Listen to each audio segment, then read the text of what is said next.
Urgent home reaction. This is U.S. Special Forces deployed to Taiwan by channel task and purpose. Oh God, it's happening, isn't it? Yeah, the Taiwan thing is starting, I'm guessing, or at least it looks like that, or it's first stages of that or something. I knew it as soon as China, North Korea supporting like Ukraine, Russia thing. It's like they want to do their own thing. I knew that.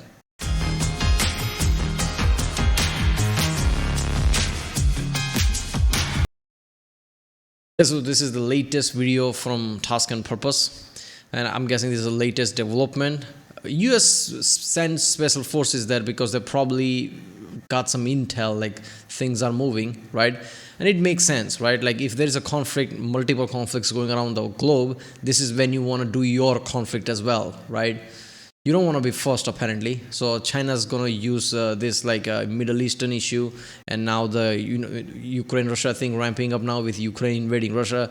China's going to use this time to, if they're going to do it, right, they're going to like do something in Taiwan, which is panicking, right?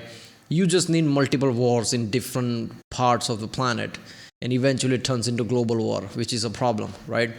So I don't know. So far, it's only one nuclear power that is at war, which is Russia. Others are non-nuclear power. But if China does their thing, now there's another nuclear power at war with somebody, I guess. Not with somebody. If they're at Taiwan, US, so two nuclear power is fighting each other. If that happens, that's even worse. So let's watch this one. Remember, if you like my subscribe. So I know we start videos to react to more. Check out the Rick Sandy. There's a link in the description. Check out the end cards, and let's watch it.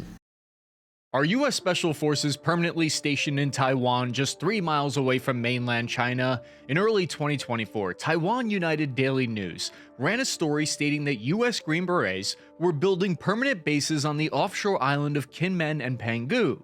You can actually see China's skyscrapers with the naked eye from there. This news was a major shock to the world and was rerun by dozens of outlets. It's the very definition of big if true, because it would reverse decades of US foreign policy and cross one of China's biggest red lines that they've signaled would trigger all-out war. But a decision like that would have to be cleared by the US Indo-Pacific Commander Admiral John Aquilino. He's the guy in charge of operations in this region. Here's what he had to say about the story when the US House Armed Services Committee asked him about it. Congressman, first let me just say the article is incorrect. There is no permanent stationing of U.S. forces there. That is just inherently inaccurate. So the U.S. government is firmly denying. It's made from like a makeshift tent and something. That's not permanent. It's made by sheds and things like wooden shed or something. That's not permanent. A simple hurricane can basically remove all that. It's not permanent. How long are you going to be there? I don't know, a few years, maybe a decade plus or something. It's not permanent. That's the case. The denial is consistent with the broader US foreign policy of strategic ambiguity regarding Taiwan. So the big question is, are these soldiers actually permanently deployed or rotational? What's the difference between rotational and permanent station troops, and why does that distinction even matter? Here's the facts that we know for certain. The United States Congressional Research document said the DoD's Defense Manpower Data Center reported 41 U.S. military personnel were assigned for duty in Taiwan as of December 2023. What were those 40 soldiers doing there? Well, the U.S. Department of Defense said that they were responsible for guarding the American Institute in Taiwan, which is the unofficial U.S. embassy in the country. They kept those actions relatively quiet so as not to provoke China. They state, U.S.-Taiwan defense cooperation is robust, but has been conducted largely out of the public eye. This is interesting. I can kind of see that. If it's not an official embassy, because why would it? U.S. wouldn't acknowledge Taiwan is a proper country, otherwise China would be pissed off, I guess. So it wouldn't have the same defense and like immunity of an embassy, right? So they have to defend it well, because if something happens, some attack them, say, it's not an embassy, what you talking about? We don't have to worry about that way. I can see that. So they have to probably defend that more strongly. And if China decides to attack Taiwan or somehow attacks that place, it wasn't an embassy. What you talking about? There is an element of that. Due to the unofficial nature of the U.S.-Taiwan relationship and concerns that significant public enhancements of defense ties could provoke Beijing to step up coercion and threats against the island, or even trigger the conflict the United States seeks to deter. But we also know that a year later in 2024, the number of rotational U.S. military personnel in Taiwan increased from 40 to as many as 200. It seems unlikely that they're also just guarding the American Institute. So what exactly are they doing there? But first, I want to talk to you about the folks that made this video possible. HelloFresh, America's #1 meal kit. Okay, why you had 200 guarding that facility there? Come on. Oh, by the way, somebody needs to make a tea. Somebody needs to cook something. It's just like a utility personnel. What you talking about? It's fine. Don't worry about it. HelloFresh offers over 50 recipes, so there's basically no limit to the number of restaurant-quality meals that you can have delivered directly to your door within 1 week of placing your order. And whether it's a gourmet dinner for two, healthy meal prep for the week, or crowd pleasers for the next barbecue, HelloFresh has got you covered for pretty much any occasion. HelloFresh makes healthy eating super easy by offering over 30 calorie-smart, low-calorie options. And because you skip the grocery store, you're able to get the freshest seasonal ingredients delivered straight to you directly from the farm. And probably the best thing about HelloFresh, I think, is that it's fun. All the ingredients come from their own little pre-packaged containers, and the recipe cards are easy to follow with pictures to compare as you go. Click the link in the description or use my code and get 10 free meals and a free kids meal in every box for 2 months if you're inside the United States. Outside the US, local discounts will apply. Green Berets are training the Taiwanese Defense Forces on small UAV tactics. This is the Black Hornet Nano. It's a small hummingbird-sized drone that's capable of reconnaissance for an infantry squad. Direct fire using the coordination with that type So of... all those movies, this cyberpunk style movies of the past, where they show this kind of a bee that can spy. US come close to that at least. Like this tiny, man. It can just spy on it. Like people can't even notice if that's like a natural thing or some man-made thing. Probably if they have like something like a some infrared tracker or something. I don't know, some that way, right? If it's generating heat, what is it? But who's gonna do all that? Drone is one of the most powerful tools that special forces bring to the table. US Green Berets are also teaching Taiwan's forces how to strengthen their overall security. Much of the focus is on preventing sabotage and enemy infiltration. A 2017 Taiwanese government report estimated there were as many as 5,000 Ministry of State Security Chinese spies working in Taiwan. It's like China's version of the CIA. Special forces provided training on asymmetric warfare and counterintelligence to help prevent that. We can get a pretty good idea of what their mission is by looking at the annual National Defense Authorization Act. The National Defense Authorization Act is a United States federal law that governs the policies of the U.S. Department of Defense. It's passed by Congress, and it's critical for outlining defense strategy each year. Congress has required that the U.S. military do several things in this document: practice training and military exercises with Taiwan, as well as maintain exchanges between defense officials of the United States and Taiwan at the strategic, policy, and functional levels.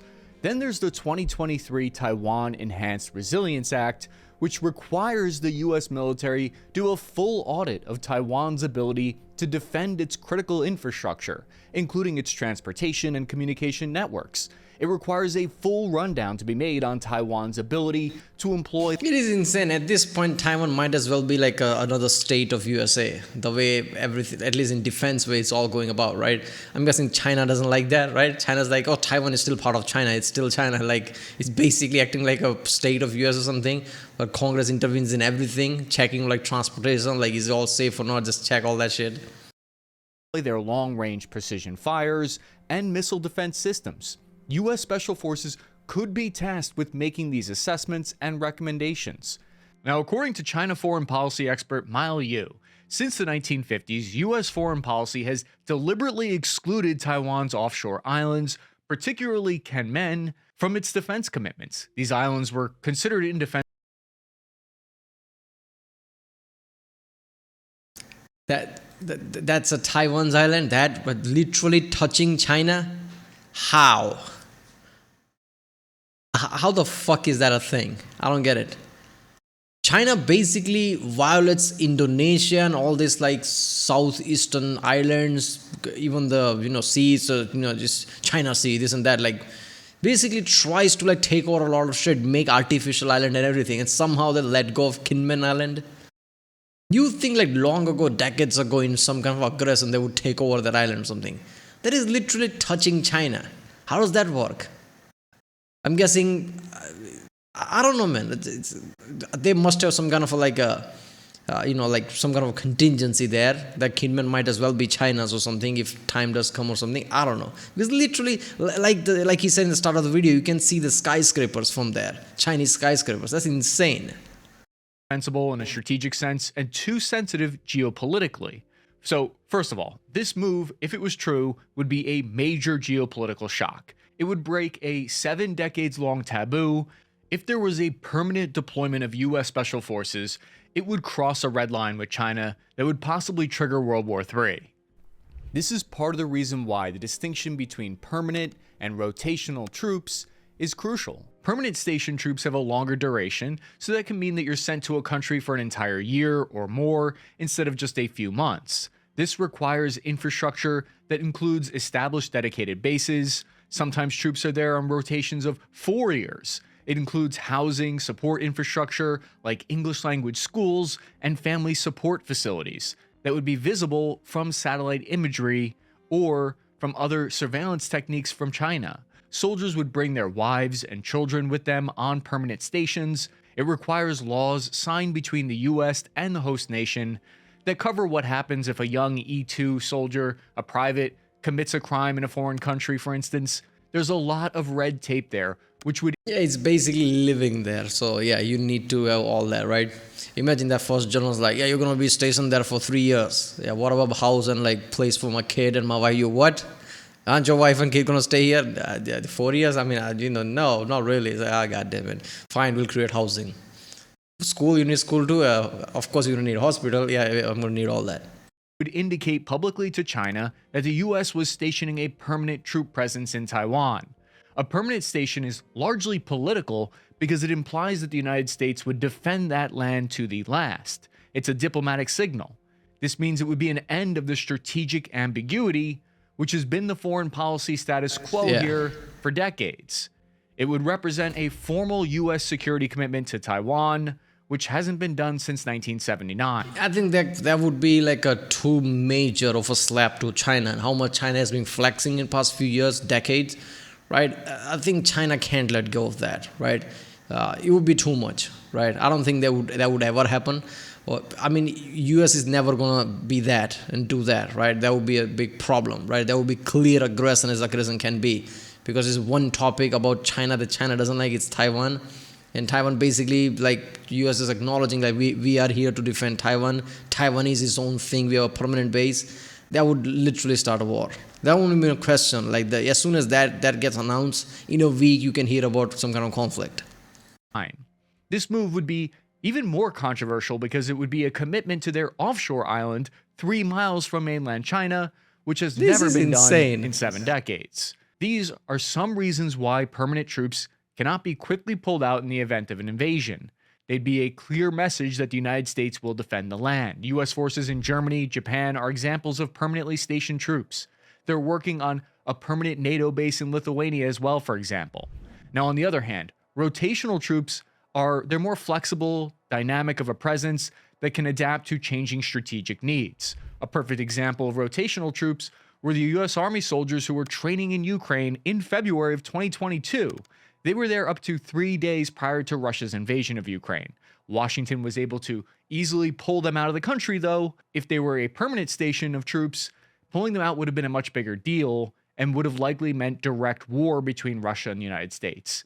It would make a very big difference if soldiers were no longer just rotating in for 2 weeks, training, having a drink, catching a quick XTD, and then coming back home. Permanent bases are also... Yeah, it would have been some flex by US if they didn't pull the soldiers. Like, yeah, my soldier is there. Go ahead, attack. Go ahead, I want to see you attack. That's the base with my soldier. Go ahead, land a missile there. I dare you. That kind of message would have been some flex, right, to Russia. Like, okay, go ahead, attack and see what happens next. Right? One of my soldiers gets damaged, that's it. We are at war. About foreign policy and diplomacy. Whether you slap a permanent or rotational label on them makes a huge difference, even though a soldier is a soldier. It might sound like a minor distinction. It might sound like I'm splitting hairs. It's but politics. The difference between permanent and rotational status of troops can be the difference between routine training and World War III from the perspective of both the United States and China. For context, It's China's symbolism mostly, because in the end, I mean, you can use both as whatever you want, but yeah, permanent is permanent. There's infrastructure there, their families there. This way you can rotate them, right? Soldiers are the only ones going to be there, right? There's going to be rotation. In a way, there's always going to be permanent presence there because people constantly get rotated. But it's mostly symbolism. is currently in high-level talks with Cuba to potentially permanently station Chinese troops from the PLA on their island, located just, you guessed it, You kidding me, 100 right? miles away from the United States. This is according to a widely cited Wall Street Journal report. This kind of probing of boundaries in foreign affairs. You're kidding me, right? So permanent. China's looking to put permanent base on Cuba. Isn't that pissing off US? Like, okay, you don't want me to do that in Taiwan, but you're gonna do that in Cuba, permanent. Right? I don't know. Look, man, this is like one of those things. Like, like somebody touches you, what you gonna do? Then somebody pushes you, what you gonna do? Then somebody slaps you, what you gonna do? You need to answer as soon as somebody even touches you, like somewhat of an answer, so it doesn't escalate, right? Because everybody just try to like slowly creep in, like, let's see if we do this, what happens? Let's see if we do this, what happens? Until it's like it's too much. And in the end, you can do something, but it's like it's bad for both sides because it's now a major war or something, right? There has to be some kind of a major response, like don't put any base on Cuba, otherwise major sanctions, we're not going to do business with you, this and that, I don't know, something. Put some like Navy in Atlantic or something, trying to make sure like don't even try to come here. I don't know, some kind of symbolism. Because if they put small bases there, slowly increases, then US gets pissed off and then it's a war. Frequently happens. On top of that, you might not know this, but China has, for the past 2 decades, China and Russia have operated a giant spy base and radar equipment in Cuba. Although it's important to note Beijing does deny this, and White House spokesperson John Kirby said that the reports were not accurate as well, so they're both denying this is the case. Another hint about whether US troops are actually deployed to Taiwan comes to us from statements made by the Chinese government. The diplomatic response was muted at best. Li Penghu, China's spokesperson for the Chinese embassy, was questioned about the story and said China firmly opposes US military contact with Taiwan and its attempts to arm the island. We urge the US to stop enhancing military contact with Taiwan region or arming it by any means or under whatever. What if he didn't say Taiwan region, he just said Taiwan? He would disappear tomorrow, right? What do you mean by Taiwan? No, it's a region, Chinese region, that's what I meant. Pretext, stop creating factors that could heighten tensions in the Taiwan Strait. What we observe from statements on both sides here is that both governments downplay and tolerate adversarial actions near their borders. Why might that be? Well, not that long ago, the United States and Russia were both on a treaty of open skies, which actually encouraged spying on one another by allowing both countries to run surveillance missions over their adversarial's territory as a sign of transparency and increasing trust in what they were and weren't actually doing. It's a way to confirm what your adversary is doing and if they're taking aggressive action or not. The argument is there's some level of benefit. That's mostly because of the nuclear thing, right? Because of Cold War and things, this was kind of important. But look, here's what I think. China wasn't as powerful as they are today when the Taiwan thing happened and when the US backed Taiwan and US had small bases, this and that. US has been powerful for like 7-8 plus decade, this level of powerful since the World War II, right? They have been like major global most powerful thing there is since then, since the Cold War, right? Middle of Cold War, much before that. 50s, 60s, definitely they were number one by then, right? So now at this stage, China putting bases on Cuba is like a, I don't know, like weird insult on US. It's like, are you serious right now? We're still number one, right? We're this powerful and you just like, I feel like they have to like oppose it, like, no, you can't do that. What are you are at, Taiwan, this and that. Oh, we are protecting Taiwan, but you can put bases on here now type of way, right? Some would argue they have bases in Taiwan. What's the problem with Cuba? It's not entirely same, is it? USA is not claiming Cuba, are they? So, it's different thing in that way. But if this happens, it's more closer to aggression. There is a chance something might happen that would cause war and just like, it's another thing to worry about. Right, if they put bases in Cuba. To transparency and that it would lower the chances of war. So, where is all this confusion about US deployments to Taiwan coming from? Part of the confusion came from statements made by Taiwan's defense chief, Chow Ko-chang, who appeared to confirm the story. When asked about the story, his answer was, "We need to communicate with our allies, whether it is a team, a group, or a country. We can learn from each other to see what strengths we have. This is a fixed thing. He also said the training took place on a regular basis. But that phrase, this is a fixed thing, was interpreted by the entire media complex to be confirmation that US troops were indeed permanently deployed there. The fact that some military advisors were unofficially on the ground in Taiwan was an open secret for many years until 2021, very recently, when Taiwan's president finally confirmed their presence. But when asked if they were permanent or not, she confirmed they were not. To me, all of this suggests that the US and Taiwan are purposefully walking the line between creating doubt about how many US soldiers are there and what their role is to create more ambiguity. This strategy comes with risks, though. China has a few red lines that they've outlined when it comes to Taiwan. The first red line is if Taiwan declared independence. The second red line is if Taiwan was added to the United Nations. The third red line is if the United States recognized Taiwan diplomatically officially. And the fourth red line would be the United States permanently stationing troops on their soil in Taiwan. So if this was really the case, we'd likely already be in World War III, or at least be hearing very strong rhetoric from Beijing.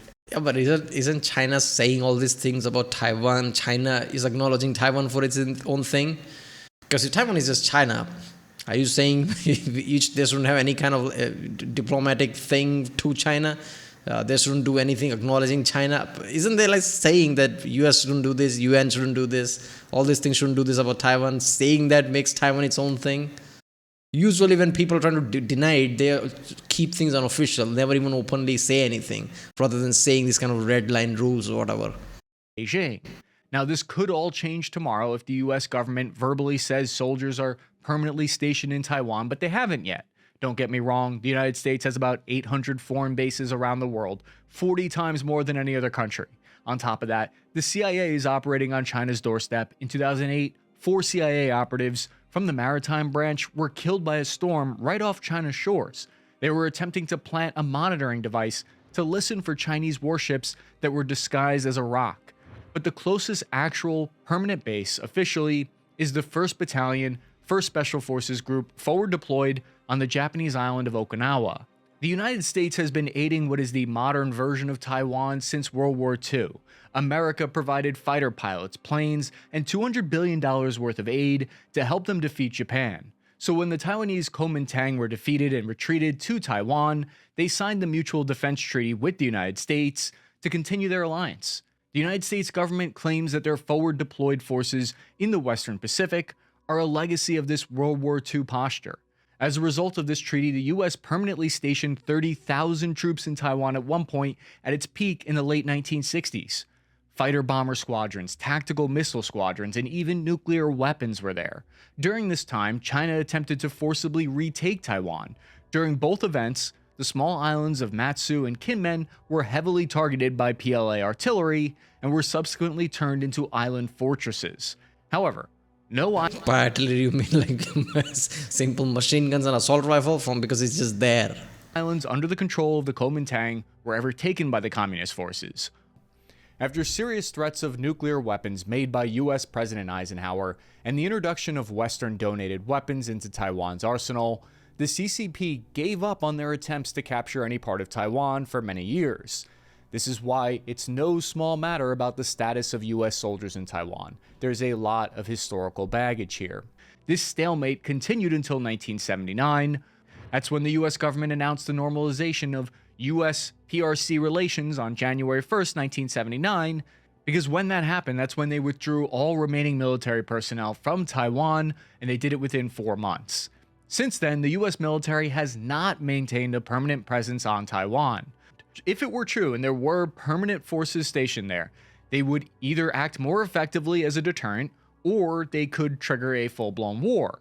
It would have... That would be too much. I think that would cause war. Like I said, China has been flexing. You can see psychology, everything. Psychology is everything. When you analyze things, like how some entity or whatever just thinks, how their approach is, and how they've been flexing recently. Yeah, if US suddenly decides to put permanent base there, that would be a bit too much, right? That would cause war at least around the Taiwan. If they're not directly declare war against US, they would directly attack Taiwan at least, right? Because that would be one of the things like, oh, this is too much now. And they would also see it like if we allow this, then US will have a stronger presence there, and it would be much harder to take Taiwan or something. So there will be many elements going there. Served to send a message that the United States was committed to standing behind Taiwan, because an attack on Taiwan in that case would be an attack by extension on the United States. Permanent soldiers would act as a kind of tripwire. They wouldn't be able to stop an invasion, but if it happened, it would drag the US into one. Examples of this are the United States soldiers who are stationed in South Korea and in Europe. There are a relatively small number, but their permanent status is a message that they will not be withdrawn in the event of war, like they were from Ukraine. Now again, this could all change tomorrow if the US government reverses course, but so far they haven't. However, in 2024, this is starting to change. China has developed new naval capabilities that give them new options that they never had available to them in the past. Based on looking at their actions, we can see China is training and preparing for possibly a quarantine of Taiwan.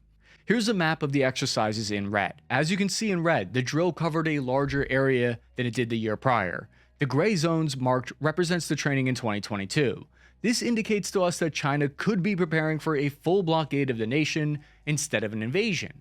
We know from the National Defense Authorization Act and the Taiwan Enhanced Resilience Act, Section 5502 states the purpose of the act is to help Taiwan to build capabilities to enable Taiwan to delay, degrade, and... Yeah, because we know historically, if you block something, US can get to it, right? Nowhere German airlift ever happened. US will just basically use cargo planes, logistical flags. Like, okay, do blockade, what's that gonna do? Okay, it's more annoying now, but yeah, there you go. And deny attempts by the People's Liberation Army to A, conduct coercive or gray zone activities, B, to blockade Taiwan like we were just talking about, or C, to secure a lodgment of any islands administered by Taiwan. They're clearly talking about the islands that Taiwan administers of Kinmen and Penghu that we were talking about in the beginning. What's the difference between a blockade and quarantine? A quarantine uses Coast Guard and police maritime units to cut off access to ports and control the flow of supplies instead. It's by authority, right? A government or basically military can quarantine some places of itself by this kind of a Coast Guard and more civilian style things to like stop people from getting in. Blockade is a military blockade. It's a military exercise for things like this. Instead of outright cutting it off like a blockade. What's the benefit of this approach for China? According to this humanitarian law website, a blockade is an act of war that is regulated by international law. Therefore, China would need to be careful implementing this strategy so as not to unintentionally escalate their gray zone operations into an open conflict. How would China go about enforcing a blockade or a quarantine?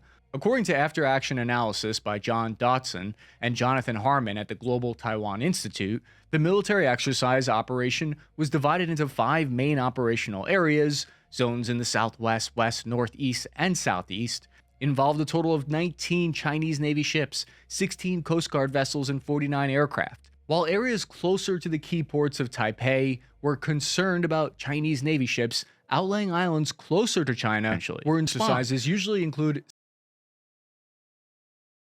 The hell was that? several partner nations. China's joint means military operations in coordination with its various Coast Guard and militia units. Experts believe the drill was short and limited so as to make logistics easier to plan for China. This, along with the A designation alongside the year, indicates that China may expect to conduct more short-fuse exercises around Taiwan later this year as either a means of punishment or a way to normalize these military exercises for people on the island. Either way, it puts pressure on Taiwan. These exercises are not just military drills, but strategic messages aimed at both Taiwan and its allies, particularly the United States. By preparing Taiwan's forces to counter these type of threats, U.S. Special Forces are directly contributing to the island's resilience in the face of China's increasingly aggressive maneuvers. The synergy between these training missions and Taiwan's defensive strategy is critical. As China refines its ability to conduct a blockade or quarantine, Taiwan's ability to respond effectively with or without direct U.S. intervention becomes a key factor in maintaining regional stability. A complete blockade of Taiwan would devastate the island's economy. 98% of the island's energy resources and oil and gas are imported. To thread this needle, any gray zone embargo would need to be backed up by a military invasion force ready and willing to escalate to full-scale conflict.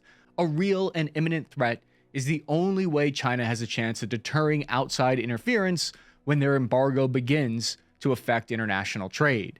Based on current American polling, the deepening relations between the United States and Taiwan security forces, and the election of their new president, the political timing for this type of operation is not ideal right now. The integration of U.S. Special Forces expertise with Taiwan's defense efforts serves as a crucial deterrent against potential Chinese aggression, underscoring the importance of these training operations in the broader context of the Indo-Pacific security. The situation in Taiwan is a complex and delicate balance of military strategy, geopolitical maneuvering, and international diplomacy. The distinction between rotational and permanent U.S. troop presence in Taiwan and their offshore islands is not just a technicality, but a matter that could escalate tensions with China to unprecedented levels. As both the US and China navigate their red lines, the world watches closely, understanding that the stakes are incredibly high. I'm your average infantryman, Chris. Stakes are just high. It's insane. Both are nuclear powers. First and third nuclear power, I guess. I don't know. Yeah. Or at least, top three, both nuclear power, let's just say. Yeah. I don't know, man. Only way to stop that blockade would be US putting warships there.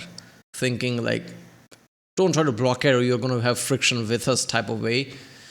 They can argue anything like economical thing or whatever, like we have a great economical relationship with the region of Taiwan or whatever the fuck that is. And this is going to be against the interest of United States or something. They could just put warships there. Try to blockade, we are at war or something. This kind of shit goes both ways, right? This is what I mean.